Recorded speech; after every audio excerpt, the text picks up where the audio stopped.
worked 10 years in municipal government. I've had every dream job I've ever wanted, including being a flight attendant for a private charter airline, hitting the islands. Tough job, somebody has to do it. I worked in law enforcement. I worked for the Broward Sheriff's Department. I felt like I was fighting the forces of darkness, helping as a municipal servant.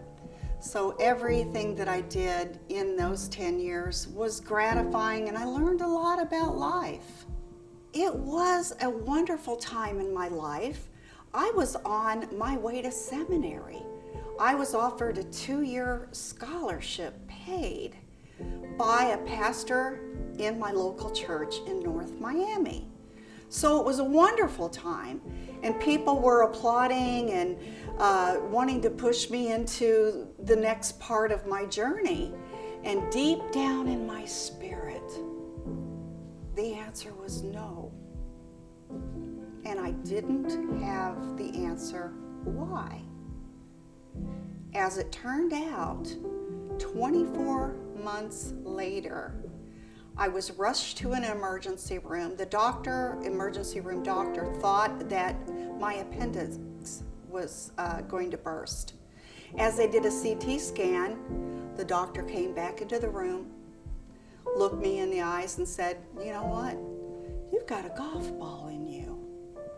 And I said, "Well, I've never met Tiger Woods, and I don't golf." Trying to keep humor about something that was frightening that day. That was the beginning of my journey. April 14th, 2014, I'm on the table. Hysterectomy, full. Stage 2 ovarian cancer. 1 tumor on my left ovary, 1 in my fallopian tubes. The word cancer was frightening. Grandma died of ovarian cancer at the age of 62. Was I destined? Why me? So we did the surgery. Then I get talked into, well, that's not the end of the story. Now we have to go through chemotherapy. You have to do 6 rounds or your cancer's coming right back. I got a lot of opinions. I talked to a lot of people, and I felt as though there was no other way out. On started the chemo. The very first round of chemo, I found my entire hair on my pillow. The Taxol that they had given me was horrendous on my body. I had neuropathy. I could barely walk to get to the bathroom. I was shuffling. Was it going to go away? Why were my feet numb? The worst was Memorial Day. I got on my bicycle and I rode 2 miles to a local hospital because my toenails were coming off the nail bed. I was scared. I was falling apart. I felt like I was dying. There was no one to understand. Doctors looked at me like, oh, there's another chemo girl. After the 4th round, I ended up again in the emergency room. I went into anaphylactic shock from one of the drugs. My throat closed. They kept me for 3 days, hydrated me, patted me on the back and said, well, girl, 2 more rounds to go. I came home that day and I was crying and I couldn't quit. And I got on my knees and I said, God, I don't want to die like this. This is no way to die. Either take me home or heal me. And I remember I turned on my computer and I tell everybody it was a pivotal moment because the truth about cancer came on.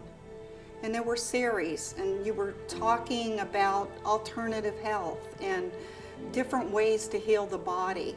And it felt as though there were prayers answered and there was hope for once in my life.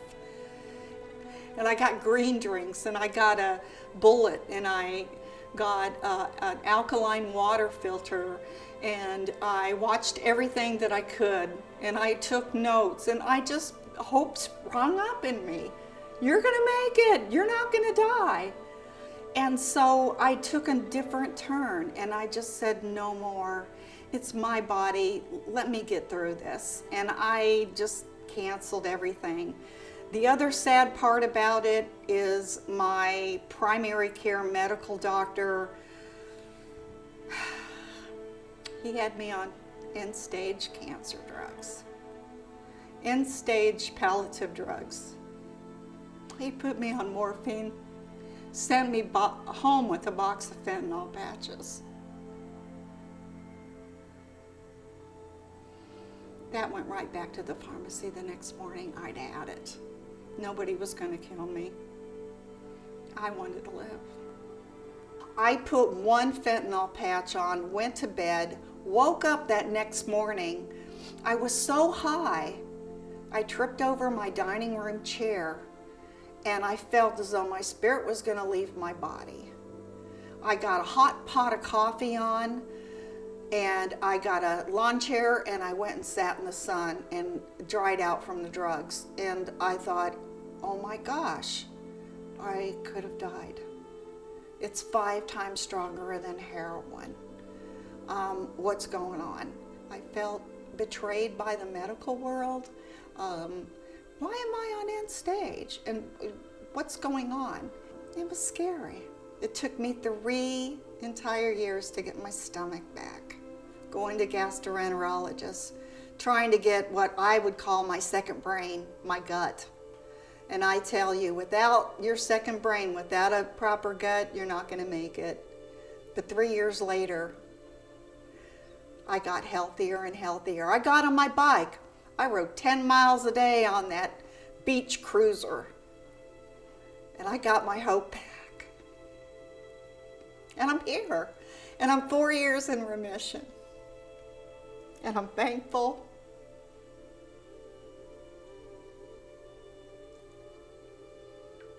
I'm grateful. I keep a gratitude book. Every day is a blessing. We have to get information out to people that there's other than the medical world. Do your homework. Read up. Find out what works. The drugs were so toxic. My body was so sick. It was just poison. But God had a different plan. So that's my story. And I thank Ty and Charlene, who were angels in the midst of my chaos. And for TTAC, everybody that's in production, and for all the hard work that goes out in your industry to help an entire generation to live a happy and healthy life. I'm 4 years in remission as of April of this year. I have had to go back and get my blood checked every 3 months. They do check my CA-125 blood test. And then after 6 months, it's once a year. So far, so good. I have hope for the future. I do plan on going to seminary. So back off, everybody. I'm on fire again. But the great thing is, I've been able to minister to women. And I was like, okay, we're going to turn our scars into stars. Now, I can talk to somebody and say, I walked down that road. I know what it's like, okay? And you're going to make it through too. Because look, I took biotin and they're like, oh, look at that hair of yours. Well, I was bald, so you can get yours back too, and it's going to grow back beautiful. And I can't wait to see it grow back. So there's always, there's beauty in tragedy, and we've got to look at it like that. I know in the middle of the journey, you're not seeing the end of the road and, the bright light, but I can minister to people now. And I can tell them from my perspective, pray and weigh everything out before you just, jump into the lake. We've only got one temple. This is it. So we've got to take care of it. And that means good nutrition, good water, exercise, forgive quickly, love generously, be thankful for every day.